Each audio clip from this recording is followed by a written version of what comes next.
This is a review of some of the general chemistry concepts that you already should be familiar with before coming to organic chemistry course. Still, it doesn't hurt to review it. And these are really some of the basic concepts.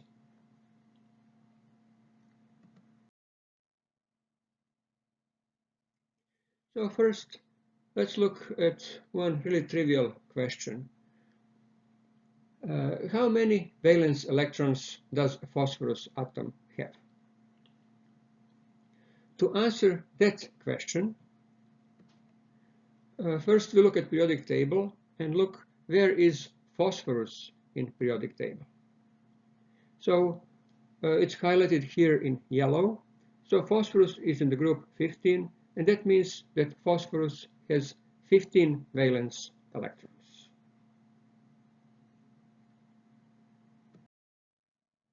Second question is classify each of the following compounds as ionic or covalent. Now, if only one of the bonds in a molecule is ionic, that means that compound is classified as ionic. So you have to check every single bond. So you need to know connectivity and check every single bond in a molecule. And classify each bond as being ionic or covalent. If only one bond is ionic, then entire compound is classified as ionic. For compound to be classified as covalent, all the bonds, every single one has to be covalent. And so what you do is simply you look at list of electronegativities. So here is that abbreviated table of electronegativities, and then you simply consider what makes bond covalent and what makes bond ionic. So if electronegativity difference is less than 1.7, then that bond is covalent. If it's more than 1.7, then bond is ionic. So you simply subtract electronegativities of atoms that are bonded to each other, and that gives you the solution.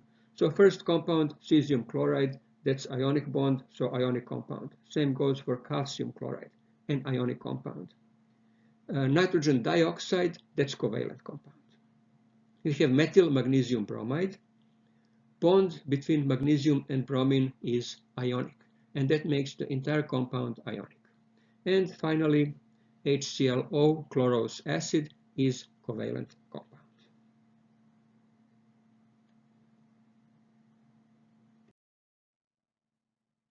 Next, question number 3. In which of the following compounds does hydrogen have a partial positive charge?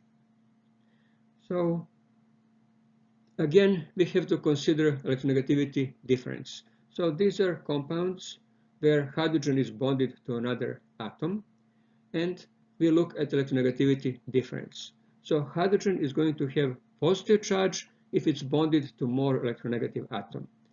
From this table of electronegativities, we can see that electronegativity of hydrogen is 2.2, and we consider electronegativities of atoms that are bonded to hydrogen.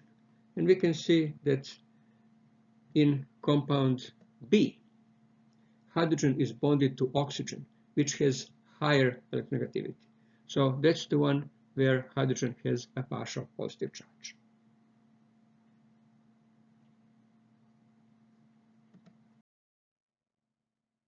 Question number 4, use either signals delta plus or delta minus and delta minus, or arrows to indicate polarity of each bond. So again, you look at electronegativities. More electronegative atom in each bond will have partial negative charge, which means it's assigned symbol delta minus, or it ends up with arrowhead if we use arrows, and less electronegative atom will have symbol delta plus, or that other end, crossed end of the arrow. And so here is using arrows and using symbols delta plus and delta minus. And later you can pause video here if you want to examine this in more detail.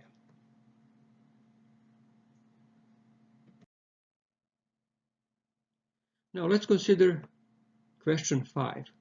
What are formal charges on these atoms? And actually, when you consider formal charges on these atoms, you can only tell that carbon atom has a formal charge of 0, but you cannot tell anything about the rest.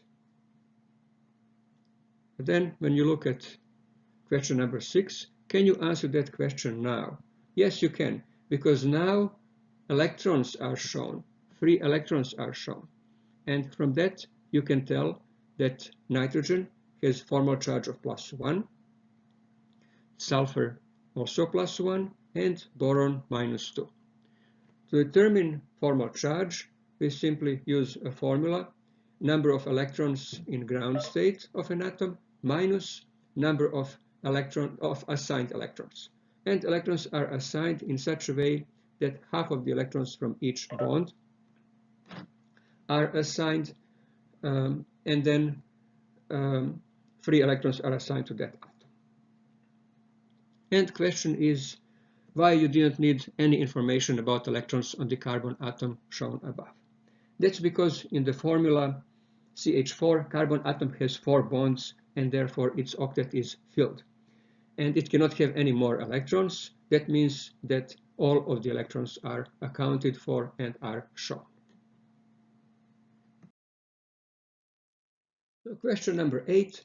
In the molecule shown below, which atom carries a negative charge? So what you need to do is go atom by atom and calculate formal charge on each atom. If you do that, you will find that carbon atom that is attached to nitrogen carries a formal negative charge, and terminal or the end nitrogen carries formal positive charge. The question is which one carries negative charge, so that's carbon atom. So that carbon atom actually has 5 electrons assigned to it. Carbon atom has 4 valence electrons in ground state. In this case, 5 electrons are assigned to it. Carbon forms 3 bonds. 1 bond to another carbon atom, to methyl carbon, CH3 carbon, 1 bond to hydrogen, and 1 bond to nitrogen. So it's 3 bonds, 1 electron from each bond, that's 3 electrons. And free electron pair, 2 more electrons, that's 5.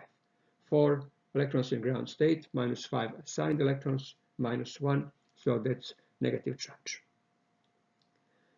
Question number 9.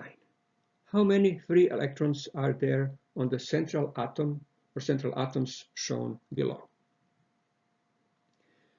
You can tell that carbon has no free electrons, but you can't tell anything about the other 3 central atoms, nitrogen, sulfur, and boron, unless the formal charges are shown.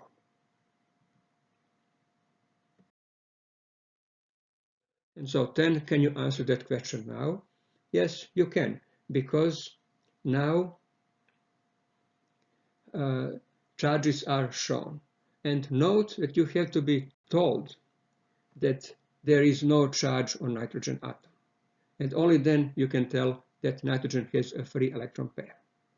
Negative charge on sulfur tells you that there are 2 free electron pairs. Note that sulfur is third row element, and as a third row element it can expand its octet. So it could have more than 8 electrons in the valence shell.